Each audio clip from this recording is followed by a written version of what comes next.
kuhanin ni Lord si Abante sa sobrang bait niya sa mga amo niya. Wala namang alam na galing-galingan lang, halatang may tinatago din. Si VP Sara lang naman ang gusto niyong diktikin sa budget na kung pwede lang, ay huwag na siyang bigyan ng budget para maging walang silbi sa kanyang posisyon. Tandaan niyo na kung hindi dahil kay VP Sara Duterte, ay si Bangag ba ay magiging Pangulo at si Tambaluslos ay magiging Speaker of the House. Ngayon may matinong Congressman Marcoleta na hindi na masikmura ang pinagagawa niyo at tama ang mga sinasabi ni Marcoleta.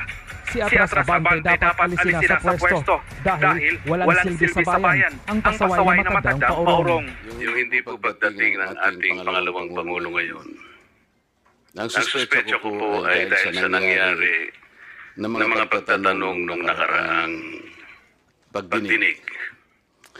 I have heard the volume and the barrage of questions asked by members of this committee to the Vice President.